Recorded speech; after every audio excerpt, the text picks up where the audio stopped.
नमस्कार, news flash के खास कार्यक्रम न्यूज रूम में आपका स्वागत है। मैं हूं ब्रजेश व्यास और मेरे साथ आज खास मेहमान प्रख्यात ज्योतिषाचार्य पंडित मुकेश भारद्वाज जी। आपका बहुत बहुत स्वागत है। नमस्कार। न्यूज रूम में हम बात करते हैं सत्ता के बनते बिगड़ते समीकरण हो, ये खेल के मैदान हो या खेत खलियान हो या फिर धार्मिक आयोजन हो या फिर व्रत त्योहार हो।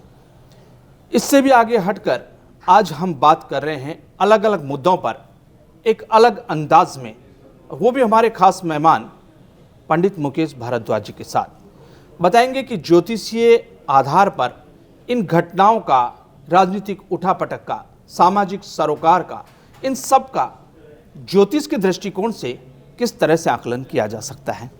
अगर हम बात करें तो आज सबसे महत्वपूर्ण बात, क्योंकि जो सबसे ताज़ा घटनाएं हैं हमें उन पर अपनी विवेचना करनी चाहिए।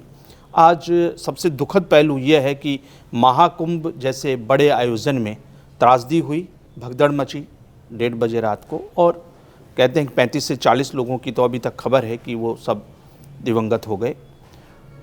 ये इतनी बड़ी घटना जिससे सारा देश आहत है। आखिरकार हम लोग धार्मिक स्थलों पर जब जाते हैं तो ये मान्यता रहती है कि ईश्वर के लिए हम जा रहे हैं या हमारे आध्यात्मिक उन्नति के लिए जा रहे हैं या हमारी खुशहाली के लिए जा रहे हैं। वहाँ इस तरह के घटनाएं कहीं न कहीं आस्था को भी प्रभावित करती है। लेकिन उससे अलग हटके मैं आपसे सिर्फ इतना सा जानना चाह रहा था कि आपके हिसाब से ये कालचक्र क्या था कि इस तरह की घटना हुई। देखिए, क्या है कि जब कभी भी हम ज्योतिष की बात करते हैं और घटनाओं को उसमें पिरोना चाहते हैं कि उनके अच्छे और बुरे, अब इसका दूसरा पहलू भी है कि वहां पर लगभग 10 करोड़ लोग थे। बिल्कुल। और 10 करोड़ लोगों में से, मतलब आज वहां पर 10 करोड़ लोगों ने, 5.5 करोड़ लोगों ने कल स्नान किया और 10 करोड़ लोग वहां मौजूद हैं। 10 करोड़ लोग आज, कल से आज तक में वहां होने की संभावना है। लेकिन एक छोटी सी मानवीय भूल या कोई तनाव की से अगर घटना हो जाती है तो वो एक बात, दुखद पहलू तो है इसका। लेकिन इसका दूसरा पहलू है कि बाकी चीजें कितनी सुरक्षित और कितनी आनंददायी तरीके से होती चली गई। घटना कितनी बड़ी नहीं हुई है ना, कितनी बड़ी भी हो सकती थी।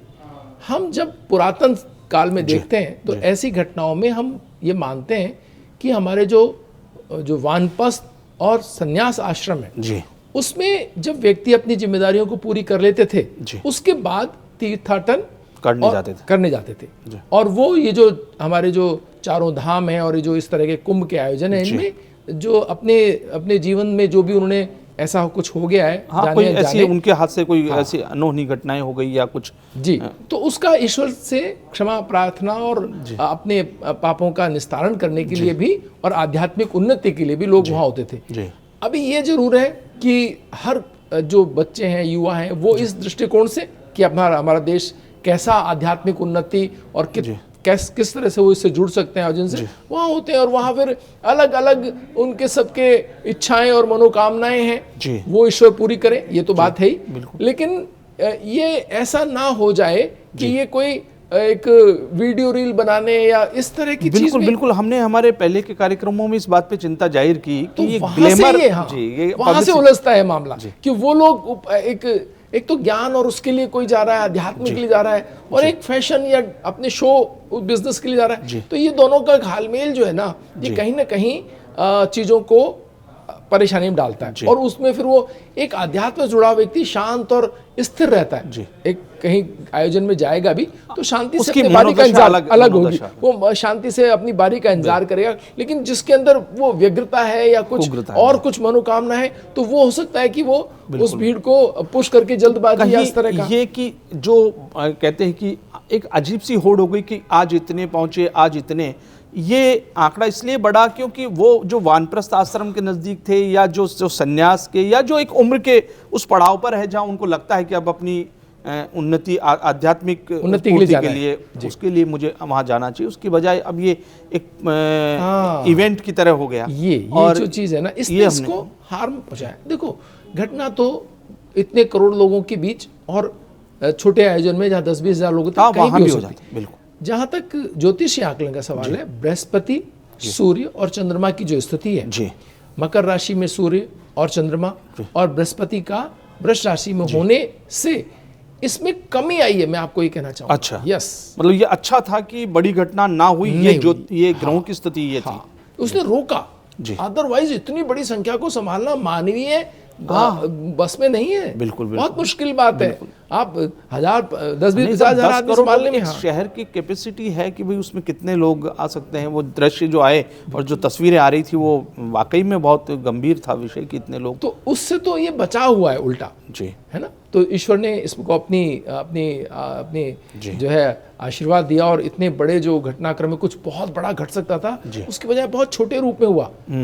ये जरूर है कि बाकी जो मैं कह रहा हूँ कि अपेक्षाएं, आपकी जो आशाएं, जो आपके मन के अंदर जो उत्साह है युवाओं के अंदर, या आपके अंदर धैर्य या किसी चीज की कमी, तो वो जरूर एक डिसिप्लिन, स्वयं प्रेरित व्यवस्थाओं के लोगों के बीच, और वो अगर और बेहतर तो शायद ये ना होती ये घटना। लेकिन ज्योतिषी आधार बात करें तो ये बहुत ही, मैं कहता हूं कि एकदम कम होकर के गुजर गया, ये आप मान सकते हैं। नहीं, ऐसा अमावस को लेकर के भी ये प्रिजम्पशन है कि भाई अमावस जो है उसमें कुछ नकारात्मकता शामिल रहती है। बिल्कुल सब उसी नकारात्मकता को ठीक करने के लिए, यानी आप देखिए सूर्य का मकर राशि में होना, उसके साथ चंद्रमा का भी होना, ऐसा माना जाता है कि मन में उद्वेलन बहुत ज्यादा होता है। बृहस्पति की दृष्टि होने से उसको संभाला जाता है। तो ये सब संभालना तो बृहस्पति का काम था। और चंद्रमा और सूर्य की जो स्थिति थी उसकी वजह से वो उलझन थी जितनी भी थी, तो उसको ये आपस में एक तरफ नकारात्मकता, एक तरफ सकारात्मकता, यही तो हुआ था जब समुद्र मंथन हुआ था, तभी भी यही था दृश्य, यही था। नकारात्मकता और सकारात्मकता के बीच एक द्वंद्व था। द्वंद्व के बीच से नकारात्मक शक्तियां उसको लेना चाहती थी, सकारात्मक शक्तियां बचाना चाहती थी, और इस बीच में वो घटना हुई। दुर्घटना उस समय हुई थी। ऐसा नहीं था उस दिन उस समय दुर्घटना नहीं हुई थी। तो छोटा मोटा नकारात्मकता का कुछ न कुछ घटना प्रतिघटना होती है, हो जाती है। क्योंकि जब मंथन हुआ था उस दिन भी ये जो घटनाक्रम था कि लेके दौड़ना पड़ा उसको, कलश को, वो बूंदे छल की, क्लेश तो उस दिन भी था क्लेश तो, क्योंकि वो दिन ऐसा ही था कि और ये जो जुपिटर और जो सन और मून का, यानी सूर्य और चंद्रमा का, और जो बृहस्पति का जो इसमें शनि का जो स्थान का संबंध, एक थी। तो अच्छी बात ये रही कि ग्रहों की स्थिति की वजह से घटना बड़ी नहीं हुई, और जितना था उतने से में ही टल गई। कहते हैं कई बार हम लोग, बड़े बुजुर्ग लोग कहते चलो इतने में टले, बड़ी घटना नहीं हुई। बिल्कुल, उस दिन भी टल गई थी। वो कलश उन नकारात्मक शक्तियों के हाथ में हो सकता था, तो फिर लेकिन बचा, और वो सकारात्मक शक्तियों के हाथ में आया। और हमेशा के लिए ये लड़ाई खत्म हो गई कि जो राक्षसों और जो है देवताओं के बीच, जो अच्छी और बुरी शक्तियों के बीच लड़ाई, उन्होंने अमृतपान कर लिया, और वो सब काल कल्पित हो गए। ये हमने उस समय भी जाना। फिर भी वहाँ पर सरकार ने तत्काल स्थिति को संभालने की कोशिश की। योगी जी ने कहा संयम रखें, मोदी जी ने कहा कि आप लोग बेहतर तरीके से हम उसको, अब जो घटना है उसके बाद तत्काल उसको मैनेज करें। तो फिर आफ्टर इफेक्ट्स तो फिर आपने जो आने हैं वो तो आने ही हैं। वो तो आपने अगर थोड़ी बहुत कहीं लापरवाही प्रशासनिक रही या किसकी तो जांच का विषय। लेकिन पंडित जी, ये तो धार्मिक आयोजन में जिस तरह का हुआ वो ठीक है, लेकिन जो दिल्ली में राजनीतिक घटनाएं हैं और जो वहाँ राजनीति का कुंभ होने जा रहा है, उस कुंभ के बारे में भी लोगों को बहुत, क्योंकि दिल्ली देश की धड़कन है। बिल्कुल। और जब केंद्र में वैसे हो सकता है कि संख्या बल के हिसाब से या सीटों के हिसाब से उसका कोई बहुत बड़ा ऐसा नहीं है जिससे कोई राज्यसभा की सीटें या कोई प्रभावित बहुत ज़्यादा होती हो, लेकिन वहाँ से एक संदेश जाता है दिल्ली से। तो इसलिए पूरे देश की नज़र इस बात पर रहती है कि दिल्ली में क्या बनेंगे समीकरण, क्या परिणाम आने वाले हैं। तो आजकल ये भी एक दृष्टिकोण है कि ज्योतिष से पहले से हर आदमी जानना चाहता है कि पहले से कि क्या हो सकता है। तो उसमें एक ज्योतिष, क्योंकि ये सब पूर्व में ही बताने की स्थिति में होते हैं आप लोग, तो क्या आपको लगता है किसके सितारे गर्दिश में होने की संभावनाएं हैं और किसके सितारे ऊंचाई पर जाने की ओर है? देखिए, आज की जो स्थिति है शनि की, वो अपनी राशि बहुत थोड़े ही समय में बदल रहे हैं। अच्छा। और मिथुन राशि के अंदर जो है इस समय मंगल चल रहे हैं। अच्छा, ठीक है। 25 तारीख से वो वक्री होकर के उस स्थान में, तो मंगल की, सूर्य और चंद्रमा की और बृहस्पति की जो स्थिति है, उससे ये चीज़ है कि अब कोई स्पष्ट तौर पर दिल्ली की सत्ता हासिल करे, इसमें संदेह है। अच्छा। क्योंकि शनि भी परिवर्तन की ओर हैं, मंगल वक्री चल रहे हैं, बृहस्पति भी परिवर्तन की ओर हैं। तो ऐसे वो हर ग्रह लगभग परिवर्तन और उसके बीच है। मतलब आपको आपके हिसाब से लगता है कि ग्रहों की जो स्थिति है वो परिवर्तन को वोट तो परिवर्तन के लिए पड़ेगा, लेकिन वो स्पष्ट सीटों में कन्वर्ट हो या ना हो ये एक अलग बात है। सीटों में कितना कन्वर्ट होता है या सत्ता आती है नहीं आती है बीजेपी के पास में, वो एक अलग बात है। लेकिन आप देखेंगे कि वोट इस बार जो है परिवर्तन के लिए आ रहा है, बिल्कुल आ रहा है। लेकिन इसमें एक चीज़ और आपके यहाँ तो होती है कि व्यक्ति की खुद की जो कुंडली है या उसके जो व्यक्तिगत तौर पर जो उसके ग्रह हैं वो भी असर हैं। तो वहाँ व्यक्तिगत तौर पर देखें तो आम आदमी पार्टी के मुखिया हैं केजरीवाल, पर तो आपने उनकी कुंडली का तो मुख्यमंत्री अलग है, मुख्यमंत्री अलग है, लेकिन तो यहाँ ये बदल गया। और बीजेपी के पास कोई मुख्यमंत्री का चेहरा नहीं है, तो अभी तो यहाँ कोई ऐसा नहीं है ना कि भाई किसके साथ क्या। तो अपन अगर खाली केजरीवाल जी की देखें कुंडली को, तो ये कह सकते हैं वो भारत में पिछले दिनों उभरे सबसे चतुर राजनीतिक है, इसमें तो किसी को भी डाउट नहीं। जितनी जल्दी एकदम से पार्टी हाँ मतलब अद्भुत है उनका तो चरित्र, अपन सब देखते ही हैं। मतलब उसमें कोई कहने सुनने की बात नहीं है कि उन्होंने चमत्कार करके दिखाया। बिल्कुल। और वो जिस तरह के चमत्कार, जिन शब्दों के माध्यम से वो आरोप प्रत्यारोप की राजनीति करते हैं, वो मतलब वो समझे इससे पहले तो रिजल्ट आ जाते हैं जी, दूसरों को समझ में आए कि इसका क्या जवाब दे। इससे पहले ओवर कैलकुलेटेड नहीं, इससे पहले तो वोटों में कन्वर्ट हो जाती है चीज, आप उसका डैमेज कंट्रोल करते हैं, इससे पहले तो बात ही बदल जाती है। तो वो इस तरह का उनका राजनीतिक का वो है। और मंगल का यहाँ मिथुन राशि में होना जी अरविंद केजरीवाल को निश्चित रूप से नुकसान पहुंचा रहा है। अच्छा, नुकसान पहुंचा, कई टाइम से पहुंचा रहा है। अच्छा। उनको इवन जेल जाना पड़ा, उनकी छवि मंगल की वजह से, हाँ छवि धूमिल हुई, उनको बहुत परेशानियों का सामना करना पड़ा।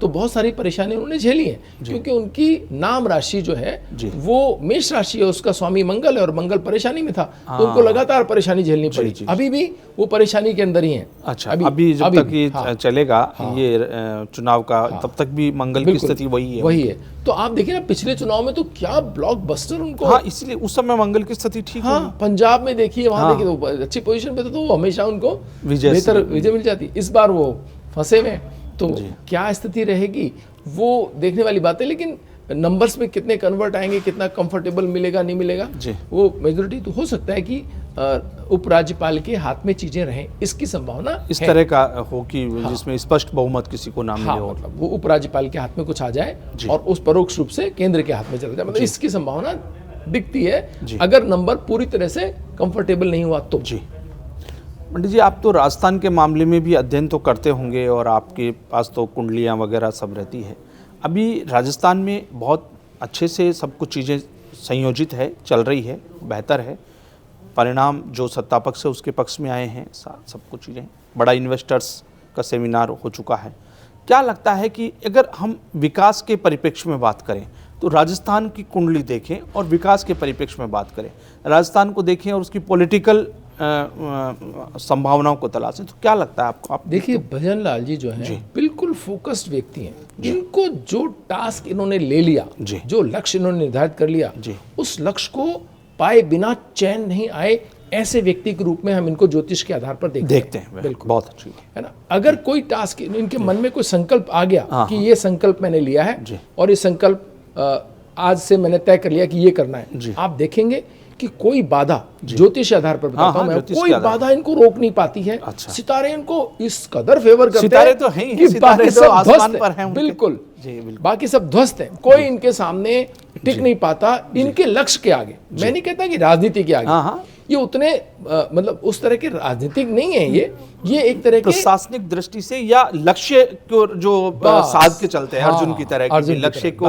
उसका टारगेट है कि भाई ये मेरा लक्ष्य मैंने निर्धारित किया है, इस लक्ष्य के लिए मुझे प्रयास करना है इस रास्ते पे। बिल्कुल, तो शूड पॉलिटिशियन नहीं है जी, एक अच्छे आम व्यक्ति से उठे हुए, सबका दुख दर्द समझते हैं, एक आम आदमी की तकलीफ समझ में आती है इनको किस तरह से।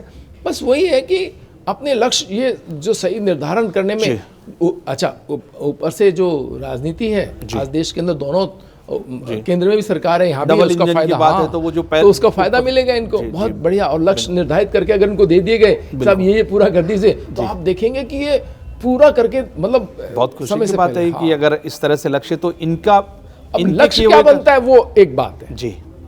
वो क्या लक्ष्य मिलते हैं, जैसे अभी आया कि भाई आपने ये सबमिट करना है और उसमें लक्ष्य पूर्ति करनी है। आप देखो, आप आज का अखबार देखा होगा आपने कि उसमें साहब इतने % तो पूरे ही कर लिए। तो ये जो ज्योतिष, ये चमत्कार आपके भाग्य के अंदर होता है। हम खूब प्रयास करते हैं, सब हर कोई प्रयास करता है, भाई जीवन में प्रयास की कमी कौन छोड़ता है? बिल्कुल। लेकिन वो प्रयास में सफलता मिलेगी या नहीं मिलेगी, ये आपका भाग्य तय करता है। और उसमें एक सितारा जुपिटर, इनको मतलब इतना, आप देखिए कहां से कहां पहुंचना उस सितारे, एक जुपिटर ने क्या जिंदगी बदल दी है जी।